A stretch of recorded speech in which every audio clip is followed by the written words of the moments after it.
It's about time.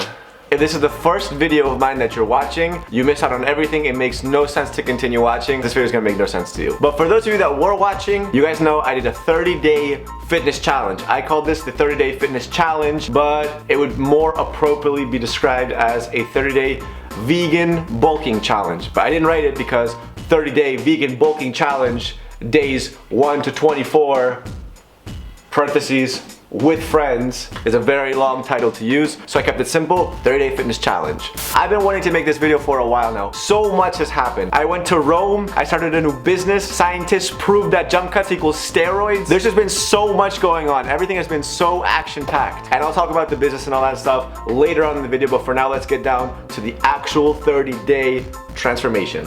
So throughout these 30 days, I documented my food, my way of working out, and all of the extra nonsense in between. As I said, I was gonna document this my way, which includes a lot of screwing around, but the overall idea was to just have a camera with me throughout the 30 days of me actually trying to gain weight on a vegan diet. So before I did the 30-day fitness challenge, the idea at the time was that I was extremely busy and I was letting that become an excuse to not go to the gym and not eat properly because I was working very long hours, 7 days a week, and if a friend asked me to go to the gym, I just said, yeah, no, not really. My meals were all over the place. I would eat very late, very early. Sometimes I wouldn't eat breakfast at all. And I think it's something that a lot of people can relate to because I think it's a very common excuse. So this 30-day challenge wasn't just for me to pack on weight and muscle. It was also to actually challenge myself to try to go to the gym anyways, regardless of how busy it was. I didn't do any kind of planning, which was probably a bad idea. I just dove in head first. I'm gonna get into this later because it worked for a while, but it turned out to kind of be a disaster. I started out the challenge,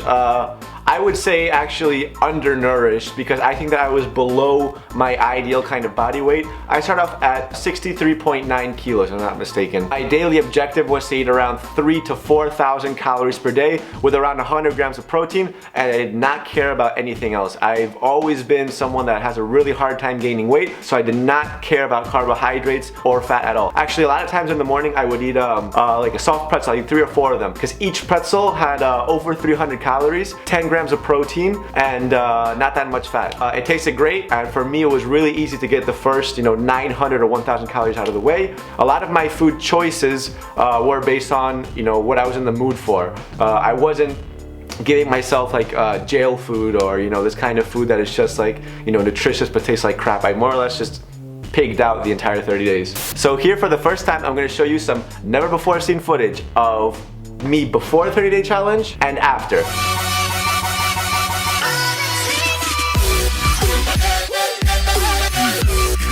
I'm going to stop this. That's not actually me. Here are the actual results. Alright, I'm filming.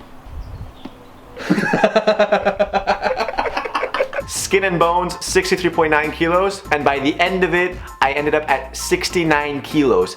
I gained over 5 kilos, which to me, John, and everyone included in the challenge was insane. Obviously, it's only a 30-day challenge, so I can't expect to look like Ulysses, but you can see that my body in general looks bigger than it was before. For you guys to understand this, the objective that I initially set for myself was to get from 63.9 to 67, and I ended up going over 67 and I made it to 69. Actually, it wasn't just my weight, but my strength also doubled. On my first day, my flat dumbbell press was 12 kilos. 12 kilos, okay? By the end of it, I was flat dumbbell pressing 28 kilos for 7 repetitions. When you talk about back as well, my lateral pull down went from 30 kilos to 65 kilos. Every exercise that I did, I was able to double the strength.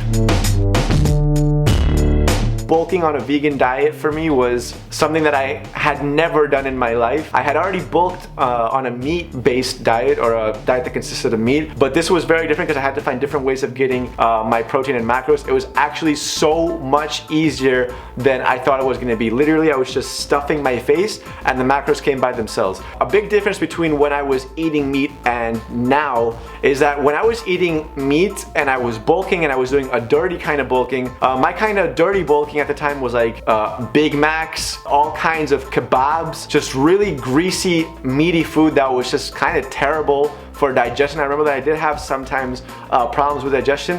Man, are you okay? No, man. Not okay. As for the eating that piece of shit pizza from before. Feel fantastic now. This time when I was dirty bulking, I was like dirty bulking on hummus and dirty bulking on guacamole and dirty bulking on things that I would have considered healthy when I was having meat into my diet. Like in my meat eating days, if somebody would have told me that I ate 4,000 calories in hummus and lentils and tacos and stuff, I would have told them, damn, you know, that's a clean bulk. John even had this spaghetti which was made from edamame, I don't know how it's pronounced, but the green shit. From 100 grams, this edamame spaghetti stuff was like 43 grams of protein, which was insane. So I was getting more than enough protein and I was able to make gains. Overall, in my opinion, these 30 days went great for me. They were one hell of a learning experience. I did get a lot stronger. I gained some size, which is never a bad thing. And overall, it was just something that I do not regret doing. I actually enjoyed it very, very much. The results exceeded my expectations by a lot. I actually thought that I was gonna gain weight, but not as much as I actually did. Having said that, it's also important to understand that those 30 days don't accurately represent what another 30 days will be like in the rest of my life, because that was focused 100% on documenting my personal experience of trying to gain weight. I had been inactive from the gym for a very long time and I was doing very little exercise. So obviously in the beginning there's a much more important change. You know, your muscles go from deactivated to suddenly active, and not just that, but I wanted to get entertaining clips. So every time that I had the chance to hang out and do something fun, I took that chance. And once I finished filming these 30 days, I had to start editing and still trying to balance my other workload, and it got to a point where I was overwhelmed with the amount of things that I had to do. I am not as capable as I thought of having a disciplined, continuous diet and gym routine. Like, I'm still gonna hit the gym, I'm still gonna eat properly, but that intensity where I was eating 4,000 calories no matter what, I would wake up at 3 a.m. just to go eat some pistachios, that's not something that I think I'm able to continue if I have everything else going on. I was able to catch up on almost all the work that I had accumulated, and now I'm more or less on a clean slate all over again. And actually I have really good news for those of you that have been on my channel for a long time. You remember how I lost my Kuala Lumpur and Bali footage and I just was looking for any ways to recover those files? Well, after about 6 long, horrible months of figuring out any way of doing it, I recovered all those files. 100%, super high quality. I got the files back and I'm planning on working on those as well. And I'm flying to the other side of the world tomorrow. I can't explain right now, but you'll understand why soon enough. And hint, it's not Singapore, it's the other way.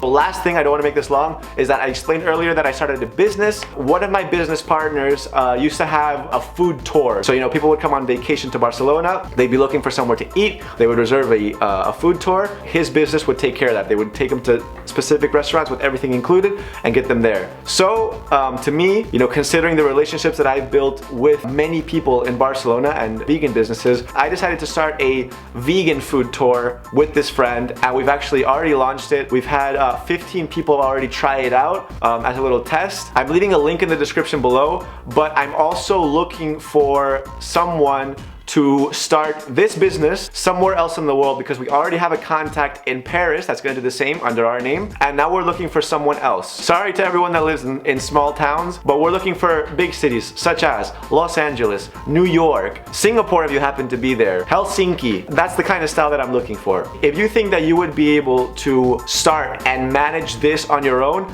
we can provide you with all of the support necessary. So contact me and let me know. So guys, thanks for watching the video, and I'm very sorry for making you wait this long for the conclusion and everything to be finished. I'm sorry. I'm flying out tomorrow, completely new adventure, should be interesting, and I'll keep you guys posted. It's a really bad idea. Come on, Sergi. I've never waxed. I don't know where ever. No.